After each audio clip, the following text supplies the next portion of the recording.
ইরানের প্রধান তেল কেন্দ্র খার্ক দ্বীপে হামলার জন্য পাগল হয়ে প্রলাপ বকছেন ট্রাম্প।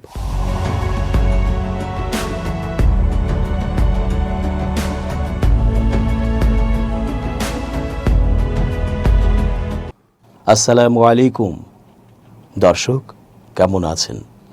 পুরো সংবাদ বিশ্লেষণ ও তথ্য পর্যালোচনায় বরাবরের মতোই আছি আমি এস.জে. রতন। শেষ পর্যন্ত দেখতে থাকুন আজকের পর্বটি। নিশ্চয়ই হয়তো আপনার মনের কথাটি আমরা বলতে যাচ্ছি। চেঞ্জ টিভির আন্তর্জাতিক চোখ আপনাদেরই অনুষ্ঠান। ট্রাম্প সবসময়ই প্রলাপই বকেন, কারণ এই বকবকানিতেই তার লাভ লুকিয়ে। হাসিনার মতো কত উদ্ভট কথা যে বলেন তার কোনো ইয়ত্তা নেই। তারপরও সে ক্ষমতায় আসে। বর্বর মানুষগুলো তাকে পছন্দ করে। কিছু বর্বরের পছন্দ ও দুর্নীতি লুটপাট করেই তারা ক্ষমতায় অধিষ্ঠিত থাকে বছরের পর বছর ধরে। এটা আমাদের জন্য দুঃখের ও কষ্টের।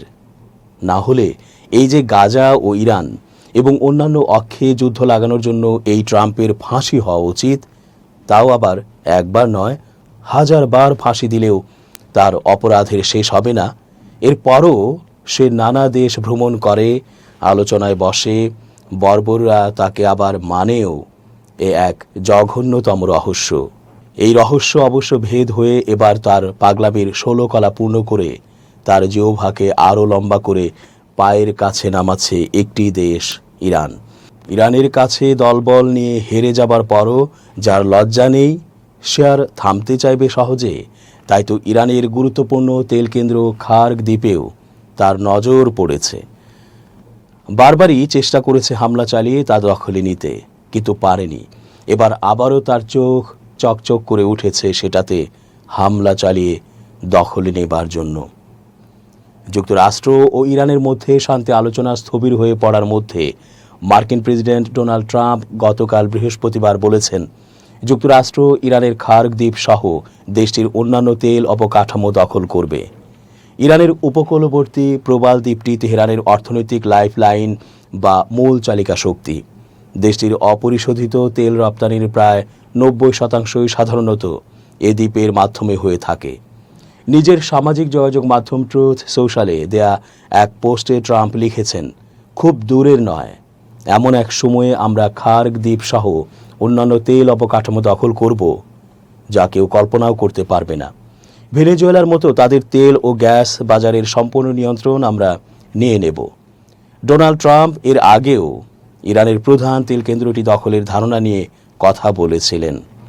যুক্তরাষ্ট্র এ দ্বীপে একাধিকবার হামলাও চালিয়েছে। তবে আঞ্চলিক মধ্যস্থতাকারীরা যখন নতুন করে লড়াই এড়াতে সংলাপের জন্য চাপ দিচ্ছেন, ঠিক তখন মার্কিন প্রেসিডেন্টের সর্বশেষ মন্তব্য পরিস্থিতিকে নাটকীয়ভাবে উত্তপ্ত করে তুলল। খার্ক দ্বীপ কি? ইরান উপকূলের অদূরে অবস্থিত খার্ক দ্বীপটি মাত্র 5 মাইল দীর্ঘ একটি ভূখণ্ড। আয়তনে যুক্তরাষ্ট্রের ম্যানহাটন শহরের প্রায় 1/3। মার্কিন কর্মকর্তারা এ দ্বীপকে ইরানের সামগ্রিক তেল সরবরাহের মূল কেন্দ্র হিসেবে বর্ণনা করে থাকেন। দ্বীপটির দীর্ঘ জেটিগুলো সমুদ্রের এমন গভীর অংশে বিস্তৃত যেখানে বড় বড় তেলবাহী সুপার ট্যাঙ্কারগুলো অনায়াসে ভিড়তে পারে। আর এ বৈশিষ্ট্যের কারণেই দ্বীপটি তেল বিতরণের জন্য এত গুরুত্বপূর্ণ একটি স্থান হয়ে উঠেছে। দীর্ঘদিন ধরেই দ্বীপটি ইরানের অর্থনীতির মূল চালিকা শক্তি হিসেবে ভূমিকা রাখছে। 1984 সালে যুক্তরাষ্ট্রের কেন্দ্রীয় গোয়েন্দা সংস্থা CIA এর একটি গোপন নথি প্রকাশ করা হয়। সেখানে বলা হয়েছিল, এই তেল অবকাঠামোগুলো ইরানের তেল ব্যবস্থার সবচেয়ে গুরুত্বপূর্ণ অংশ এবং দেশটির অর্থনৈতিক স্থিতিশীলতার জন্য এর সচল থাকা অপরিহার্য। আন্তর্জাতিক জ্বালানি সংস্থা IEA জানিয়েছে, হরমুজ প্রণালী এড়িয়ে বিকল্প তেল রপ্তানি পথ থাকলেও সেগুলো বেশ সীমিত। বড় পরিসরে এগুলোর কার্যকারিতাও এখন পর্যন্ত জোরালোভাবে পরীক্ষা করে দেখা হয়নি। IEA আরও জানায়, উদাহরণ হিসেবে 2021 সালে ইরান জাস্ক তেল টার্মিনাল উদ্বোধন করেছিল। এর মাধ্যমে অপরিশোধিত তেল হরমুজ প্রণালীর ঠিক পূর্বে ওমান উপসাগরের জাস্ক বন্দরে নেয়ার ব্যবস্থা করা হয়। তবে ইরানি তেল রপ্তানির জন্য এই টার্মিনালকে এখনও পুরোপুরি কার্যকর বিকল্প হিসেবে বিবেচনা করা হয় না। বাণিজ্যিক তথ্য বিশ্লেষণকারী প্রতিষ্ঠান কেপলার এর বরাতি দিয়ে গত মার্চে রয়টার্স জানায়, খার্গ দ্বীপে ইরানের প্রায় ৩ কোটি ব্যারেল তেল মজুদের সক্ষমতা রয়েছে। চলতি বছরের শুরুর দিকে ইসরায়েলের বিরোধী দলীয় নেতা ইয়ার লাপিদ বলেছিলেন, তেল টার্মিনালটি ধ্বংস করতে পারলে তা ইরানের অর্থনীতিকে পঙ্গু করে দেবে এবং দেশটির শাসনের পতন ঘটাবে। ইরান কি সম্ভাব্য মার্কিন হামলার প্রস্তুতি নিচ্ছে? ইরানের পার্লামেন্ট স্পিকার মোহাম্মদ বাঘের গালিবাফ গেল মার্চ মাসে বলেছিলেন, ইরানের শত্রুরা এই অঞ্চলের একটি দেশের সহায়তায় তাদের একটি দ্বীপ দখল করার প্রস্তুতি নিচ্ছে। তবে তিনি সরাসরি কোনো দ্বীপের নাম উল্লেখ করেননি। সে সময়ে অবশ্য তেমন কিছু ঘটেনি। যুক্তরাষ্ট্রের গোয়েন্দা তথ্যের সঙ্গে পরিচিত একাধিক সূত্র জানিয়েছে, খার্গ দ্বীপের নিয়ন্ত্রণ নিতে যুক্তরাষ্ট্রের সম্ভাব্য সামরিক অভিযানের প্রস্তুতি হিসেবে ইরান সেখানে ফাঁদ পেতেছে। পাশাপাশি চলতি বছরের শুরুর দিকে তারা সেখানে অতিরিক্ত সামরিক কর্মী ও বিমান প্রতিরক্ষা ব্যবস্থা মোতায়েন করেছে। সূত্রগুলো জানায়, দ্বীপটিতে আগে থেকেই স্তরে স্তরে সাজানো প্রতিরক্ষা ব্যবস্থা ছিল। এর সঙ্গে ইরানিরা কাঁধে রেখে উৎক্ষেপণযোগ্য বিমান বিধ্বংসী গাইডেড মিসাইল সিস্টেম অর্থাৎ ম্যানপ্যাডস মোতায়েন করেছে সেখানে। যুক্তরাষ্ট্র কি এর আগে এ দ্বীপে হামলা করেছে? হ্যাঁ, বেশ কয়েকবার করেছে। ইরান যদি হরমুজ প্রণালী দিয়ে জাহাজ চলাচল বন্ধ রাখা অব্যাহত রাখে, তবে দ্বীপের তেল অবকাঠামোতে হামলার হুমকি দিয়েছিলেন ট্রাম্প। এর মাঝে গত মার্চে তিনি দাবি করেন, যুক্তরাষ্ট্র দ্বীপের প্রতিটি সামরিক লক্ষ্যবস্তুতে বোমা বর্ষণ করেছে। ট্রুথ সোশ্যালে পোস্ট করা এবং সিএনএনের ভৌগোলিক অবস্থান নিশ্চিত করা এক ভিডিওতে দেখা গেছে, দ্বীপের বিমানবন্দর স্থাপনায় মার্কিন হামলায় বড় ধরনের বিস্ফোরণ ঘটছে এবং কালো ধোঁয়া বের হচ্ছে। ট্রাম্প অবশ্য একই দিন বলেছিলেন, খার্গ দ্বীপটি যুক্তরাষ্ট্রের হামলার তালিকায় খুব ওপরের দিকে নেই। এটি অনেকগুলো বিষয়ের একটি মাত্র। আমি যে কোনো মুহূর্তে আমার সিদ্ধান্ত বদলে ফেলতে পারি। ডোনাল্ড ট্রাম্প প্রেসিডেন্ট নির্বাচিত হওয়ার বহু বছর আগে, সেই 1988 সালেও এই দ্বীপটি দখলের বিষয়ে কথা বলেছিলেন। সে সময় ব্রিটিশ সংবাদ মাধ্যম দ্য গার্ডিয়ানকে দেয়া এক সাক্ষাৎকারে ট্রাম্প বলেছিলেন, আমাদের কোনো সেনা বা জাহাজে একটি গুলি লাগলে আমি খার্গ দ্বীপের 12টা বাজিয়ে দেব।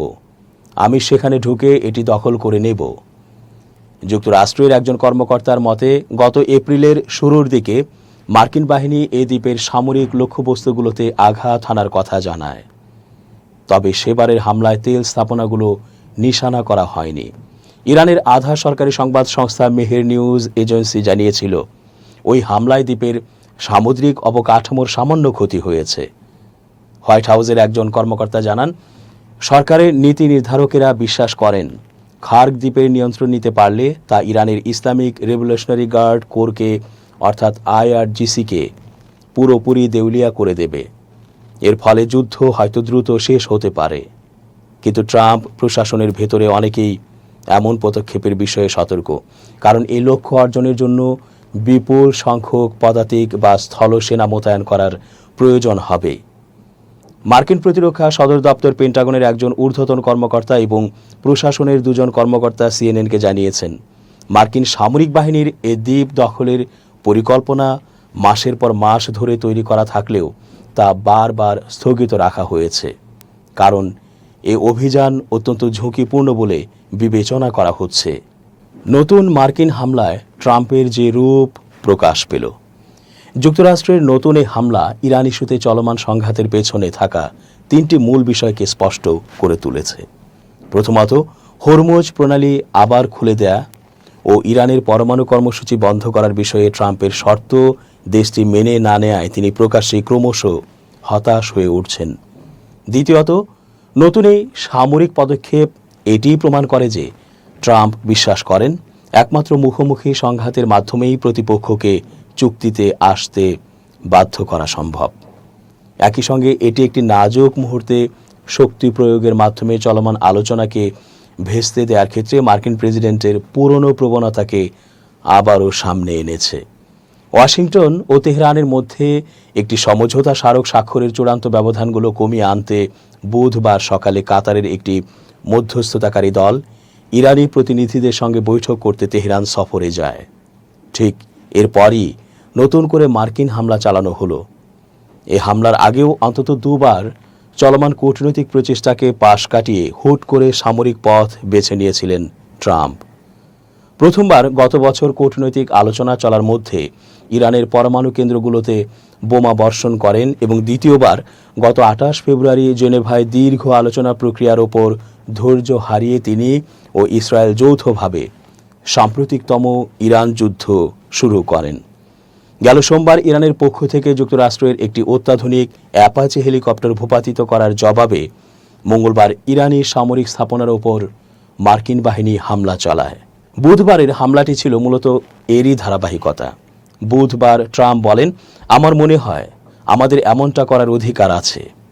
তবে বাস্তবিকভাবে ট্রাম্পের সামনে বিকল্প পথও খুব কম ছিল, কারণ যুক্তরাষ্ট্র যদি কোনো পদক্ষেপ না নিত তবে ওমান উপসাগর ও হরমুজ প্রণালীতে তেহরানের একচ্ছত্র আধিপত্যই প্রতিষ্ঠিত হতো।